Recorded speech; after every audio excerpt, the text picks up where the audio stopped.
In November 1992, paleontologists from the San Diego Natural History Museum were conducting routine monitoring of a construction site on State Route 54 here in San Diego, when field paleontologist Richard Cerutti spotted several fossil bones and portions of a tusk.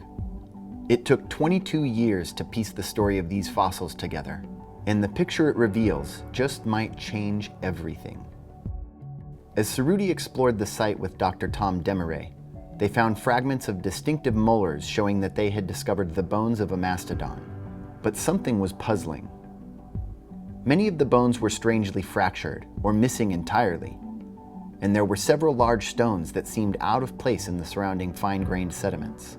To Richard, this was starting to look not like a paleontological site or a fossil site, but instead like an archaeological site, like the preserved evidence of human activity. As work on the site continued, questions about its age remained unanswered. At the time, the oldest evidence of humans living in North America came from sites that are around 14,000 years old. But mounting evidence suggested this site was much older, possibly dating to long before any humans were thought to have arrived on the continent.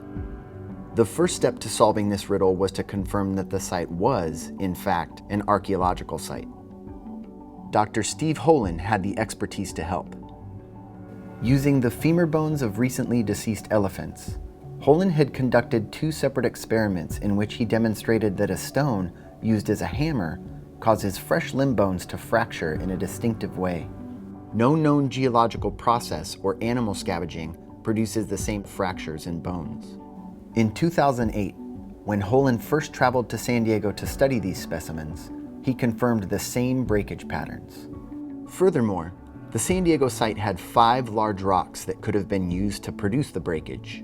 The broken bones were concentrated in 2 separate clusters, each around 1 rock. The other large rocks lay nearby. Could these have been used as tools?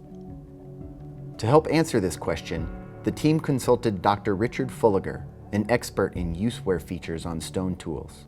Richard compared the impact and wear marks on the stones found at the San Diego site with other stone tools. Sure enough, the large stones showed the same abrasions, fractures, and scars that only occur on stones used as hammerstones and anvils. No known geological process produces the same patterns of wear. A clear picture was starting to emerge of 2 distinct areas where early humans were using rocks to break bones and teeth. But couldn't a flood or other event have rearranged the rocks and bones? Holland, who has studied sites where this happened, says no. At other sites, gravity sorted bones by density and size. This wasn't the case here, where everything from small molar fragments to large rocks were distributed, unsorted, around the site. The researchers were unanimous. They had uncovered an archaeological site containing portions of an extinct mastodon. But a critical question still remained unanswered. How old was the site? In 2011, almost 2 decades after the mastodon's discovery, advances in technology provided the answer the team was looking for. Tom Demaray sent several of the mastodon bones to Jim Pacey's, who used state-of-the-art radiometric dating methods to determine their age. The mastodon bones, which were still fresh when broken with stone tools, were around 130,000 years old. What does this mean? It means that early humans were living in North America at least 115,000 years earlier than previously thought. This site's discovery reframes our understanding of when humans first arrived on this continent. It also raises as many questions as it answers. Who were the humans at work at this site, and how did they reach North America? Were they an early, failed attempt to colonize a new part of the world?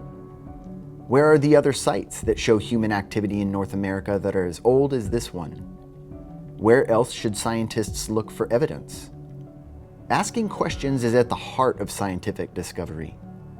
Science is always seeking the best explanation that fits the evidence when new information is uncovered, no matter what we thought was true before.